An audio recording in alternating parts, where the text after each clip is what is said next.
1 Raja-Raja pasal yang kelima ayat 1 sampai dengan ayat yang ke-18. Kita akan baca ayat-ayat ini dan satu orang bisa membaca 2 ayat. Ibu Bapak Saudara, dimulai dari saya. Hiram Raja Tirus mengutus pegawai-pegawainya kepada Salomo ketika ia mendengar bahwa Salomo telah diurapi menjadi raja menggantikan ayahnya. Sebab Hiram senantiasa menjadi sekutu Daud. Ayat yang kedua, Salomo lalu mengutus orang kepada Hiram dengan pesan. Lanjut. Engkau tahu bahwa Daud ayahku tidak dapat mendirikan sebuah rumah bagi nama Tuhan Allahnya, oleh karena musuh-musuhnya memerangi dia dari segala jurusan, sampai Tuhan menyerahkan mereka ke bawah telapak kakinya.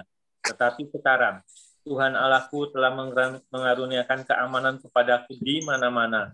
Tidak ada lagi lawan dan tidak ada lagi malapetaka menimpa. Iman dan ketahuilah, aku berpikir-pikir hendak mendirikan sebuah rumah bagi nama Tuhan Allahku, seperti yang dijanjikan Tuhan kepada Daud, ayahku. Demikian, anakmu yang hendak kududukan nanti di atas tahtamu menggantikan engkau, dialah yang akan mendirikan rumah itu bagi namaku. Oleh sebab itu, perintahkanlah orang menebang bagiku pohon-pohon aras dari gunung Libanon, dan biarlah hamba-hambaku membantu hamba-hambamu, dan upah hamba-hambamu akan kubayar kepadamu, seberapa juga kau minta, sebab engkau tahu bahwa di antara kami tidak ada seorang pun yang pandai menebang pohon, sama seperti orang Sidon. Nah, 7. Maka segera sesudah Hiram mendengar pesan dari Salomo itu, ia sangat bersuka cita serta berkata, terpujilah Tuhan pada hari ini, karena ia telah memberikan kepada Daud seorang anak yang bijaksana untuk mengepalai bangsa yang besar ini. Lalu Hiram mengutus orang kepada Salomo mengatakan, aku telah mendengar pesan yang kau suruh sampaikan kepadaku. Tentang kayu aras dan kayu sanobar, aku akan melakukan segala yang kau kehendaki. Hamba-hambaku akan membawanya turun dari gunung Libanon ke laut, dan aku akan mengikatnya menjadi rakit-rakit di laut untuk dibawa sampai ke tempat yang akan kau tunjukkan kepadaku. Kemudian akan kusuruh bongkar semuanya di sana, sehingga engkau dapat mengangkutnya. Sementara itu engkau hendaknya menyediakan makanan bagi seisi istanaku seberapa yang ku kehendaki. Demikianlah Hiram memberikan kayu aras dan kayu sanobar kepada Salomo seberapa yang dikehendakinya. Lanjut. 11. Lalu Salomo memberikan kepada Hiram 20.000 kor gandum, bahan makanan bagi seisi istananya, dan 20 kor minyak tumbuk. Demikianlah diberikan Salomo kepada Hiram tahun demi tahun. Dan Tuhan memberikan hikmat kepada Salomo seperti yang dijanjikannya kepadanya. Maka damai pun ada antara Hiram dan Salomo. Lalu mereka berdua mengadakan perjanjian. Ayat 13. Raja Salomo mengarahkan orang Rodi dari antara seluruh Israel. Maka orang Rodi itu ada 30.000 orang. 14. Ia menyuruh mereka ke gunung Libanon. 10.000 orang dalam sebulan berganti-ganti. Selama sebulan mereka ada di Libanon, selama 2 bulan di rumah Adoniram menjadi kepala Rodi. Lanjut. 15. Lagi pula Salomo mempunyai 70.000 kuli dan 80.000 tukang pahat di pegunungan. Belum terhitung para mandor kepala Salomo yang mengepalai pekerjaan itu, yakni 3.300 orang banyaknya yang mengawasi rakyat yang mengerjakan. Gimana tadi? Pekerjaan itu. 16 tadi ya. Sorry, aku soalnya baca dari layar, soalnya aku lagi di rumah saudara. Pekerjaan belum terhitung para mandor kepala Salomo mengenai kepala pekerjaan itu, yakni 3.300 orang banyaknya yang mengawasi rakyat yang mengerjakan pekerjaan itu. Lanjut. Dan raja memerintahkan supaya mereka melinggis batu yang besar, batu yang mahal-mahal untuk membuat dasar rumah itu dari batu pahat.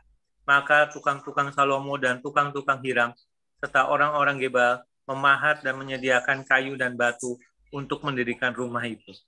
Baik, nah apa yang kita baca tadi itu sangat menarik, sebab itu cerita tentang bagaimana kemudian Salomo menghubungi seorang raja, yaitu Raja Tirus bernama Hiram, untuk istilahnya ya menolong Salomo dalam hal membangun bait Allah yang memang Tuhan janjikan itu kepada Salomo, Ibu Bapak Saudara.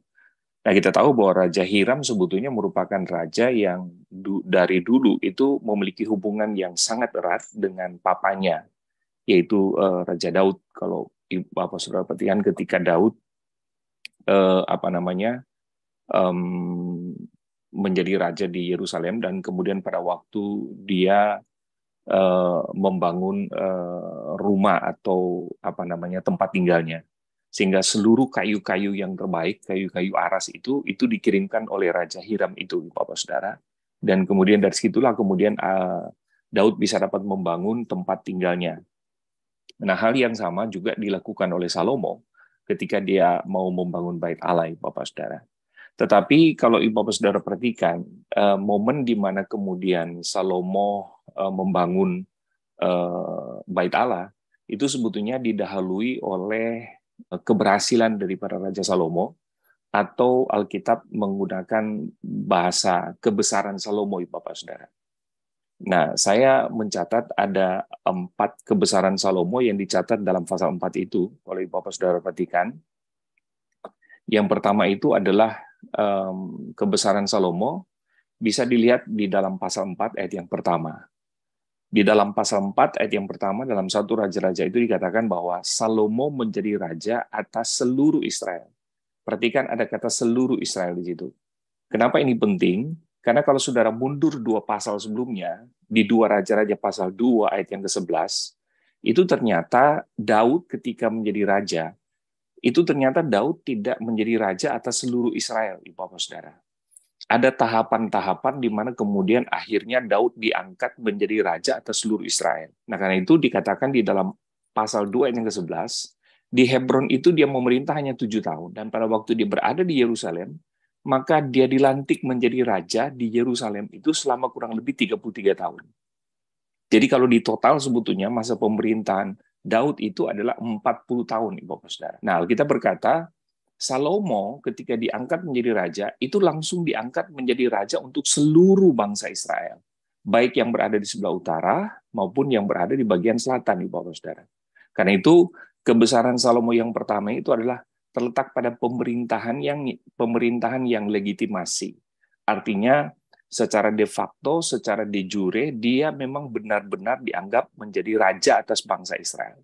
Karena itu, pemerintahan Salomo itu adalah kuat, Ibu Bapak Saudara. Nah, yang kedua, kalau saudara perhatikan dalam pasal 4, ayat yang ke-21. Pasal 4, ayat yang ke-21 dikatakan begini, maka Salomo berkuasa atas semua kerajaan, mulai dari sungai Efrat hingga negeri orang Filistin, dan sampai ke perbatasan Mesir.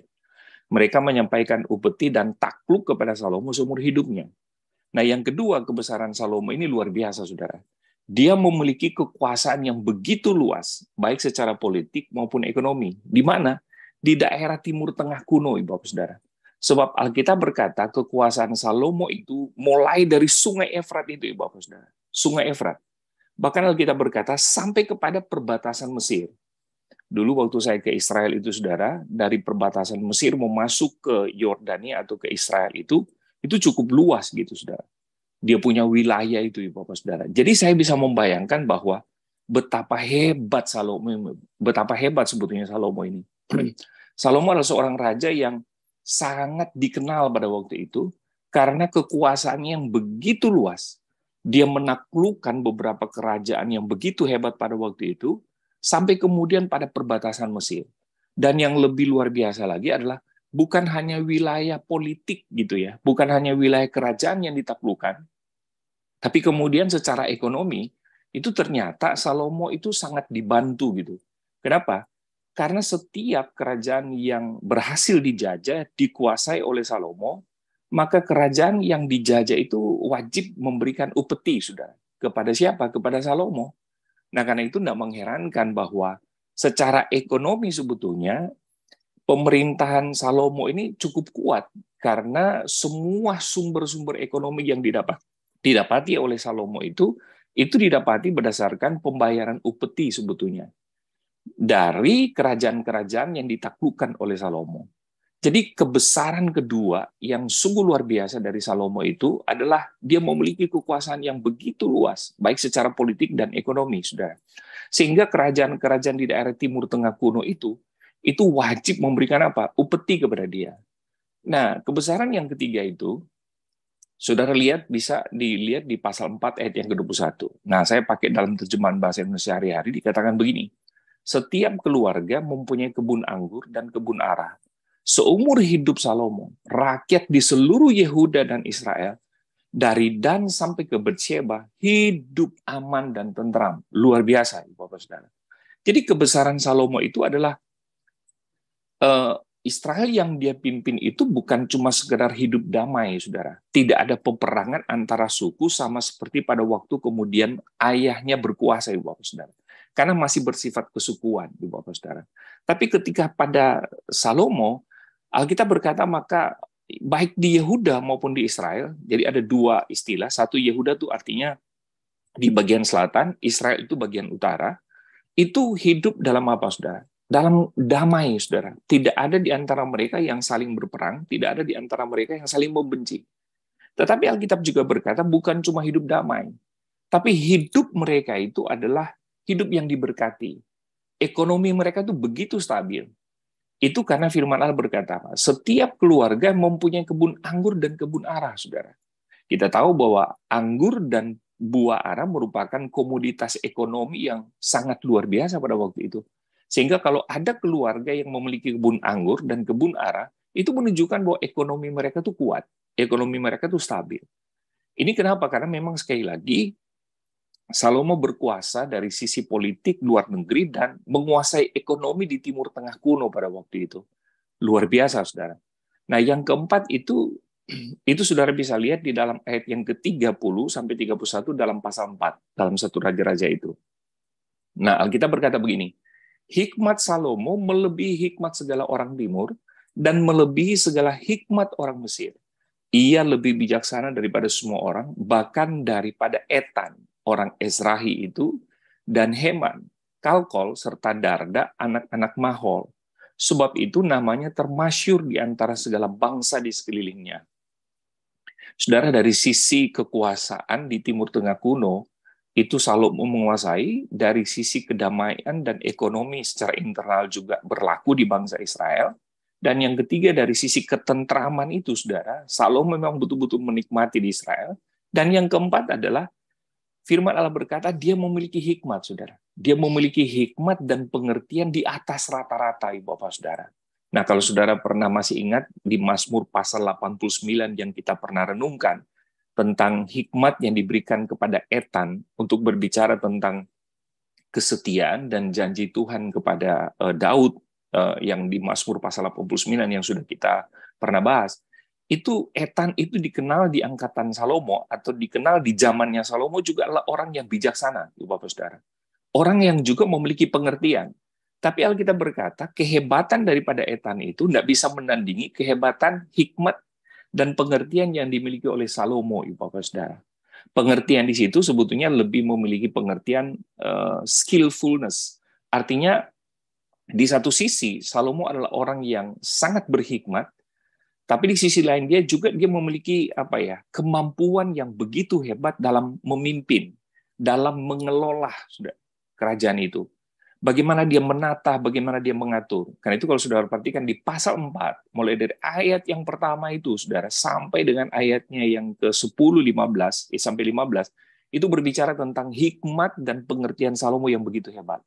Dia bukan hanya seorang pemimpin, tapi dia memiliki hikmat dan pengertian untuk mengatur segala sesuatu. Itu luar biasa, saudara. Nah, pesan yang penting yang kita belajar dari cerita ini sebetulnya, yang saya beri judul prioritas kerajaan Allah, atau seorang pemimpin itu harusnya memiliki prioritas kerajaan Allah, itu kita bisa belajar dari Salomo itu seperti apa, Bapak Saudara. Nah, yang pertama, saudara, adalah kalau kita perhatikan di dalam pasal yang kelima, dalam 1 Raja-Raja, ayat yang keempat sampai dengan yang kelima, yang kita sudah baca tadi, firman Tuhan berkata begini, tetapi sekarang Tuhan Allahku telah mengaruniakan keamanan kepadaku. Di mana-mana tidak ada lagi lawan dan tidak ada lagi malapetaka menimpa. Dan ketahuilah, aku berpikir-pikir hendak mendirikan sebuah rumah bagi nama Tuhan, Allahku seperti yang dijanjikan Tuhan kepada Daud. Ayahku demikian. Anakmu yang hendak kududukan nanti di atas tahtamu menggantikan engkau. Dialah yang akan mendirikan rumah itu bagi namaku. Saudara perhatikan, sebelum pasal 5, ayat yang keempat sampai dengan ayat yang kelima, ini menjadi sebuah komitmen daripada Salomo untuk mendirikan bait Allah. Itu kalau saudara mundur di 2 Samuel pasal 7, ayat yang ke-12 sampai 13, ternyata memang Tuhan sudah menyatakan itu kepada Salomo, saudara. Tuhan sudah menyatakan itu kepada Daud, Ibu Bapak Saudara. Jauh sebelum kemudian Salomo diurapi menjadi raja, jauh kemudian sebelum Salomo diangkat menjadi raja atas seluruh Israel, itu Tuhan sudah berbicara kepada Daud bahwa yang nanti akan membangun bait Allah atau rumah Tuhan itu bukanlah Daud, tetapi itu adalah Salomo, Bapak Saudara. Karena itu kingdom leaders yang saya kasihi, mari kita belajar dari Salomo, Bapak Saudara, bahwa apa yang dilakukan oleh Salomo di dalam 1 Raja-Raja pasal 5 sampai 45 itu saya menamakan yang pertama adalah membangun kerajaan Allah itu bukanlah sebuah alternatif, bukanlah sebuah pilihan, Ibu Bapak Saudara. Tapi membangun kerajaan Allah itu kalau kita belajar dari Salomo itu adalah memang sebuah visi yang datang dari Tuhan yang memang harus kita wujudkan, Bapak Saudara. Salomo membangun yang namanya bait Allah itu bukan atas kehendak pribadinya, Bapak Saudara. Salomo membangun bait Allah itu bukan untuk mencari sebuah kemegahan, Bapak Saudara, atau kemegahan tambahan yang saya sudah sampaikan di dalam 4 poin kemegahan Salomo itu. Tidak, Bapak Saudara. Tapi Salomo membangun bait Allah itu karena visi di dalam kehidupan Salomo.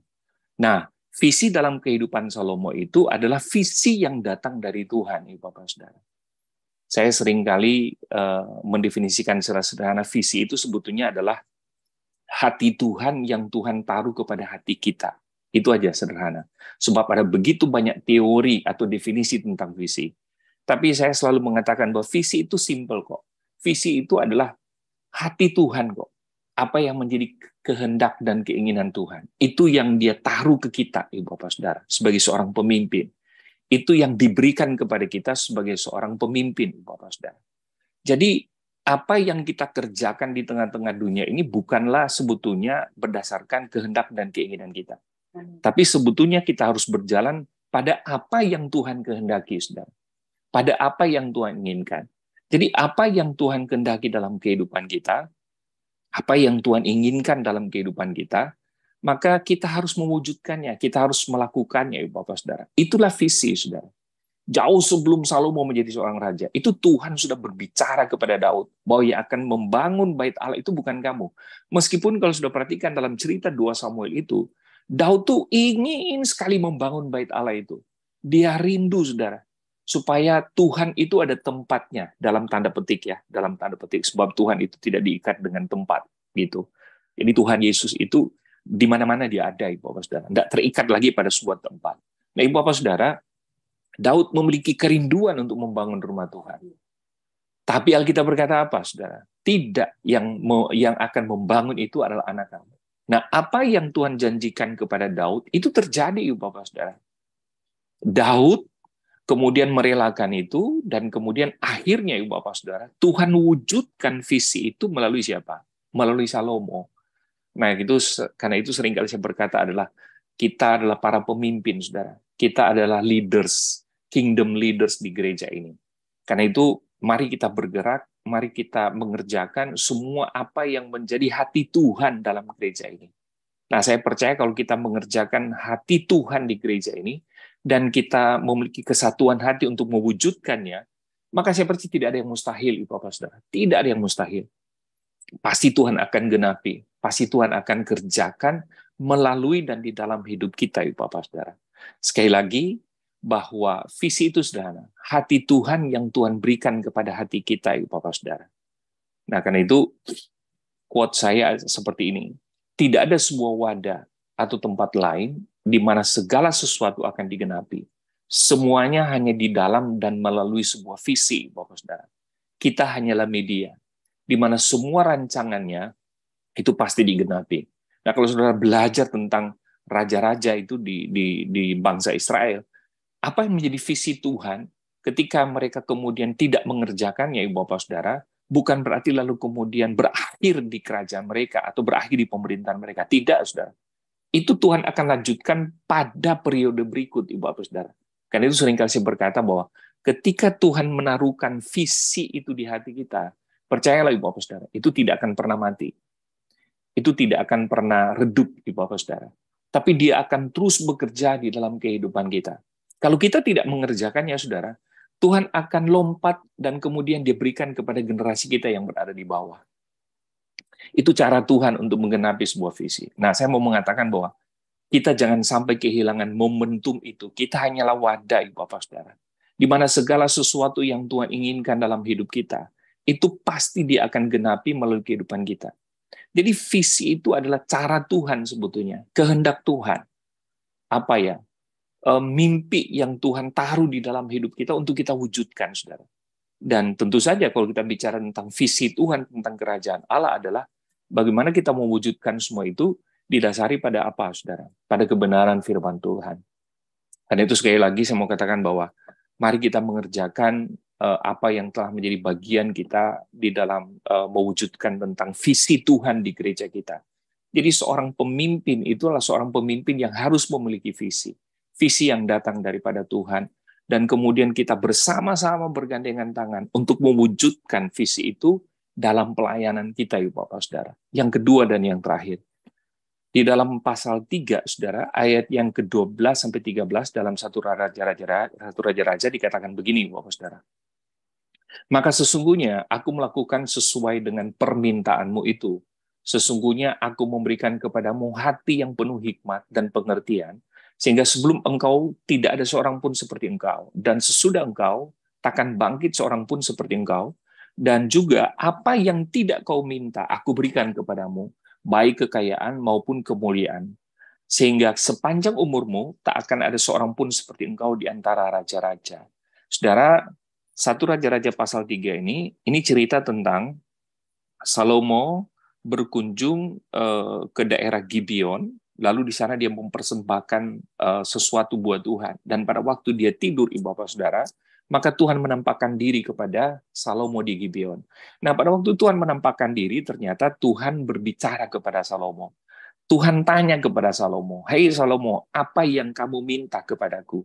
Maka Salomo dengan hebat berkata begini, "Tuhan, karena aku sudah diangkat menjadi seorang raja, maka saya minta beri aku hikmat dan pengertian."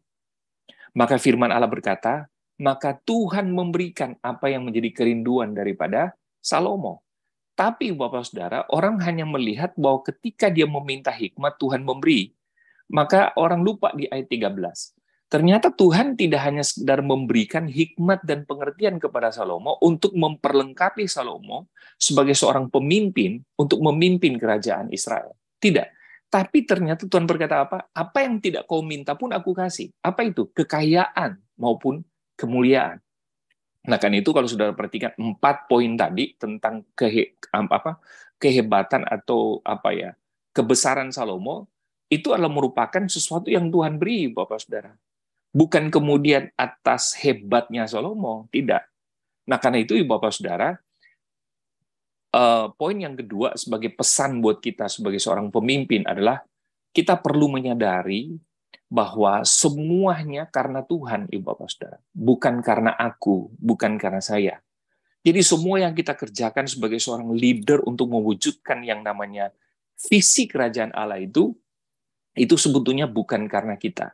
Tapi semua itu karena Tuhan. Nah, saya akhiri dengan ini, Ibu Bapak Saudara. Kalau saudara perhatikan di dalam 2 Tawari pasal 2 ayat yang ke-6, 2 Tawari pasal 2 ayat yang ke-6 seperti ada di screen itu, Dikatakan begini, tetapi siapa yang mampu mendirikan suatu rumah bagi dia, sedangkan langit, bahkan langit yang mengatasi segala langit pun tidak dapat memuat dia. Dan siapakah aku ini? Sehingga aku hendak mendirikan suatu rumah bagi dia, kecuali sebagai tempat untuk membakar korban di hadapannya. 2 Tawarikh pasal 2 ini adalah cerita untuk mengulang kembali di dalam 1 Raja-Raja pasal yang ke-5, Bapak Saudara. Dia mengulang kembali cerita itu.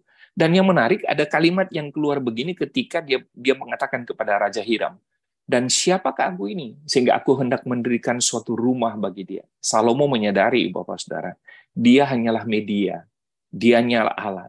Sebagai pemimpin untuk mewujudkan yang namanya kerajaan Allah, kita harus rendah hati, Saudara. Karena apa yang terjadi dalam diri kita, yang hubungannya dengan pencapaian-pencapaian tadi, seperti apa yang dialami oleh Salomo, sekali lagi itu bukan karena Salomo. Kalau Salomo bisa berkuasa secara politik ekonomi di daerah Timur Tengah kuno, kemudian kerajaan Israel mengalami kedamaian, ekonominya hebat, saudara, itu bukan karena Salomo. Tapi itu semua pemberian Tuhan, saudara. Kita perlu harus mengakui itu dengan rendah hati. Karena seorang pemimpin selalu diuji adalah hatinya, Ibu Bapak Saudara. Hatinya. Bagaimana dia mengakui bahwa semua yang dia kerjakan dan semua yang dia alami, pencapaian-pencapaian itu bukan karena dia, tapi itu karena Tuhan. Saya akhiri dengan ini, Saudara. Dalam Mazmur pasal 127, ayat 1-2, sebetulnya ini merupakan tulisan Salomo yang menunjukkan tentang pencapaian-pencapaian yang dialami atau yang dicapai oleh Salomo tadi, Saudara. Jadi Salomo ini kalau Saudara perhatikan, orang hebat. Hikmatnya melebihi apapun, kekayaannya melebihi siapapun pada waktu itu. Sehingga benar-benar melalui hikmat pengertiannya itu, Ibu Bapak Saudara, orang bisa datang kepada Salomo. Orang bisa belajar dari dia. Betapa hebat Salomo. Dia terkenal luar biasa. Pencapaiannya sempurna, katakanlah demikian. Tapi dia tulis dalam Mazmur 127 ayat 1-2. Dikatakan begini, Saudara. Nyanyian siara Salomo. Jikalau bukan Tuhan yang membangun rumah, sia-sialah usaha orang yang membangunnya. Jikalau bukan Tuhan yang mengawal kota, sia-sialah pengawal berjaga-jaga. Sia-sialah kamu bangun pagi-pagi dan duduk-duduk sampai jauh malam, dan makan roti yang diperoleh dengan susah payah, sebab ia memberikannya kepada yang dicintainya pada waktu tidur. Pencapaian yang dicapai oleh Salomo, terkenalnya dia, Saudara, di daerah Timur Tengah kuno, stabilnya politik dan ekonomi, Saudara. Dia berkata apa? Jikalau bukan Tuhan, maka semuanya itu akan sia-sia. Diulang lagi, jikalau bukan Tuhan, maka kerajaannya itu nggak akan kokoh, gitu, Saudara. Jikalau bukan Tuhan, sia-sialah pengawal yang berjaga-jaga. Jikalau bukan Tuhan, maka sia-sia dia bangun pagi-pagi, Saudara. Karena dia percaya bahwa semua yang dia alami, yang dia capai, semua itu datang dari Tuhan, Ibu Bapak Saudara. Luar biasa. Mari kita belajar dari kepemimpinan Salomo. Apa yang dia kerjakan, yang pertama adalah dia mewujudkan visi kerajaan Allah itu, Ibu Bapak Saudara. Karena dia tahu bahwa dia hanyalah media, dia hanyalah alat, Saudara. Mari kita bekerja dengan sebuah visi, mari kita bekerja sesuai dengan rancangan Tuhan. Apa yang Tuhan ingin kerjakan di tempat kita, dalam hidup kita. Lihat itu sebagai sebuah visi kerajaan Allah untuk kita wujudkan di tempat pekerjaan kita, untuk kita wujudkan dalam keluarga kita, untuk kita wujudkan dalam pelayanan kita, Ibu Bapak Saudara. Dan yang kedua, sebagai seorang kingdom leader, kita belajar dari Salomo. Pencapaian-pencapaian yang kita alami, keberhasilan-keberhasilan yang kita alami, kita harus mengakui itu bukan karena aku, itu bukan karena saya, tapi semuanya karena Tuhan. Terima kasih, Tuhan memberkati. Saya serahkan kembali kepada Pak Hani. Makasih Pak Luki. Wah, luar biasa. Makasih. Ya. Terima kasih Pak Luki. Ya, kita percaya kita terus dibentuk sebagai pemenang, dan kita percaya para pemimpin kita pun adalah pemimpin yang terbaik buat kita semua. Tuhan memberkati. Silakan Bu Gembala. Ya, Tuhan. Kita mengerti hatinya Tuhan ya pagi hari ini, luar biasa. Hati Tuhan ada dalam setiap kehidupan kita semua yang ada pagi hari ini, amin. Amin, amin. Ya. Jadi kalau hati Tuhan ada dalam hidup ini, Kita tidak ada hitung-hitungan dalam melayani. Kita tidak ada saling kamu bagianmu ini, bagian-bagian tidak. Semua bagian Tuhan. Hatinya Tuhan ada dalam hidup saudara dan saya. Nah, itu penting. Dan kita akan melakukan dengan segenap hati. Ya, meskipun tanpa gaji, tanpa bayaran. Kerja buat Tuhan, saudara gaji. Tidak hitung-hitungan Tuhan katakan. Amin. Salomo tidak pernah hitung-hitungan. Bahkan Salomo dengan kekayaannya dia membangun satu bait. Dengan keberadaan dia. Meskipun mungkin kita tidak kaya seperti Salomo. Tapi keberadaan kita itu kaya di dalam Tuhan. Saudara ini kaya di dalam Tuhan. Jadi percayalah bahwa ketika kita menyerahkan semua apa yang kita ada untuk Tuhan. Nggak pernah hitung-hitungan. Maka saya percaya itu hati Tuhan sudah melekat ada dalam hidupku pagi hari ini. Perhatikan dan ingat benar-benar firman Tuhan yang sudah disampaikan. Berdoa. Kami mengucap syukur Tuhan buat firman-Mu. Karena firman-Mu itu Engkau sendiri yang berbicara. Ajar kami terus untuk mengerti akan hati-Mu Tuhan dalam hidup ini. Sehingga kami tidak pernah hitung-hitungan dalam kami melakukan tugas yang Kau percayakan. Baik dalam gereja, baik dalam rumah tangga, baik dalam pekerjaan. Kami percaya Tuhan Engkau selalu ada di segala. Oh Tuhan, apapun segala musim hari ini juga Tuhan Engkau ada selalu dalam hidup kami. Kami bersyukur Tuhan tidak pernah meninggalkan kami. Bahkan Tuhan selalu mengingatkan kami ketika kami jatuh, kami lemah. Engkau memberikan kami kemampuan, kekuatan. Sehingga kami dapat berjalan teguh Tuhan tidak pernah goyah. Tuhan terima kasih buat firman-Mu, buat anugerah kasih setia-Mu dalam kehidupan kami. Sehingga kami boleh menikmati hidup hari ini bersama dengan keluarga.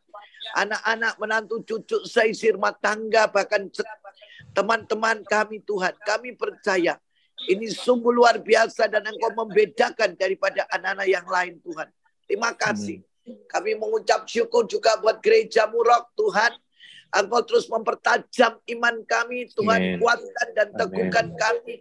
Untuk kami terus melayani Tuhan. Kami tidak melihat ke kanan ke kiri. Tapi kami hanya melihat ke atas yaitu Yesus. Karena semua yang datangnya dari atas itu adalah baik adanya. Amin. Kami percaya Tuhan tidak ada bayang-bayang, tidak ada Tuhan remang-remang, semua itu terang dalam hidup kami. Kami mau melakukan Tuhan firman-Mu. Tuhan pakai anak-anak-Mu menjadi alat-Mu yang berguna Tuhan. Terima kasih sekali lagi Tuhan. Terima kasih Roh Kudus. Kuatkan dan teguhkan kami. Berikan kami tanggung jawab di dalam kami melayani Tuhan. Sehingga Tuhan kami boleh menerima buah-buah yang Tuhan sudah berikan buat kami. Janji Tuhan ya dan amin. Terima kasih kami mengucap syukur pagi hari ini Tuhan. Berkat-Mu melimpah atas setiap kami. Ketika kami keluar, masuk, kami dalam perjalanan, kami naik mobil, sepeda motor, nyebrang jalan. Apapun yang kami tumpangi hari ini Tuhan. Keselamatan dan penyertaan Tuhan sempurna. Amin. Sekali lagi kami mengucap syukur Tuhan. Oh Tuhan, kami serahkan kehidupan kami, apa yang harus kami kerjakan hari ini. Biarlah hikmat-Mu menyertai kami dan segala keputusan yang kami ambil, kami minta Tuhan bersama dengan kami. Amin. Bapak, kami menyerahkan juga anak-anak-Mu, jemaat roh yang akan merencanakan pernikahan, yang mau mengambil baptisan, mereka yang mengambil komitmen untuk melayani Tuhan. Kami berdoa biarlah Tuhan terus mempertajam mereka, menguatkan mereka untuk mengambil keputusan yang baik di hadapan Tuhan. Engkau menyertai, Engkau Tuhan memimpin, sehingga Tuhan anak-anak-Mu boleh berjalan apa yang menjadi kerinduan hati Tuhan. Terima kasih. Kami mengucap syukur di dalam nama Yesus yang percaya bersama-sama katakan amin. Amin. Amin.